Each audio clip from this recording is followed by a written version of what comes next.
ازيكم عاملين ايه؟ يا رب تكونوا بخير. قبل ما نبدأ الفيديو صلوا على النبي واشتركوا في القناة وفعلوا الجرس ودوسوا على لايك، ويلا بينا نشوف الفيديو.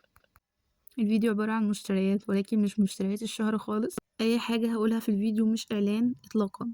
اول حاجة بدأنا بيها السمنة، وهي سمنة روابي، من اجمل انواع السمنة اللي ممكن تجربوها، ومكرونة، وبعديها لسان عصفور. الحاجة اللي زي دي بتكون زيادات على اللي موجودة عندك في البيت. وده كيس ملح ناعم كان ب5 جنيه، اللي بفتكر سعره بقولكوا عليه. بعد كده بقى جبنا المشروبات الدافية اللي هي ينسون، وجبت 2 باكت نعناع وكركديه. والحاجات دي على حسب استخدامك اليومي ممكن تكفيكي شهر، ممكن تكفيكي 15 يوم. كان في سحلب كمان نسيت اصوره. بعد كده جبت الشعرية اللي قلتلكوا عليها، وجبت كمان 2 باكت كريم كراميل دريم. وجبت كاكاو كورونا ما كانش متوفر الخام، فجبت ده احتياطي عشان نعمل هوت شوكليت. وجبت كمان بسبوسة عشان هعمل معاكم فيديو للبسبوسة بالطريقة الصح. جبنا الفشار مش هننساه، ده اول ربع وده تاني ربع. بعد كده جبت انا بقى عصير عمان توت، معرفش جبت ليه لانه استخدامه صيفي مش شتوي خالص. بعد كده جبت البرسيل او الاوكسي بتاع الهدوم، نسيم الشام. هأكد على اللون.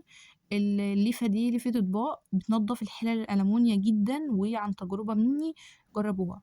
بأكد على اللون ده بيخلي الهدوم ريحتها حلوة جدا وبيفضل ثابتة حتى بعد ما تنشف. وده بريل أوكسي برضو.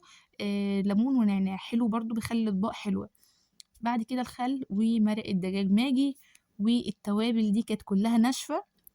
دي كده كنا قايلين عملنا خلطة كده ب20 جنيه، عملناها وهطحنها معاكم في فيديو كل التوابل. وده فلفل اسود، وكمان جبنا كمون.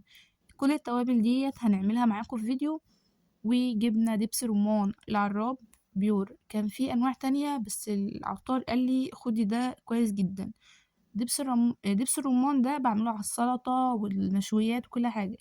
جبت بقى صويا صوص غامق، بفضل الغامق عن الفاتح برضو للمشويات والمخللات.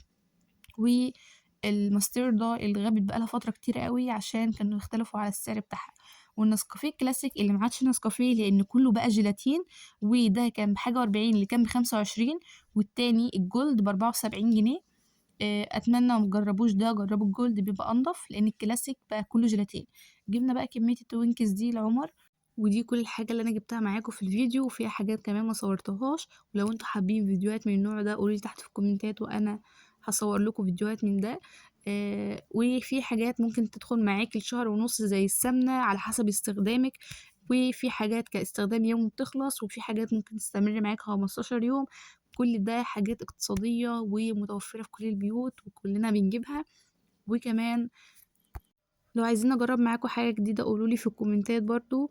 وما تنسوش تشيروا الفيديو في كل مكان، وهسيبلكوا اللينك بتاع القناة تحت في الديسكريبشن. اعملوه كوبي وشيروه عشان الفيديو اليوتيوب بيصفي الحسابات المشتركة على القناة، فعايزين نوصل لأكبر عدد من المشتركين.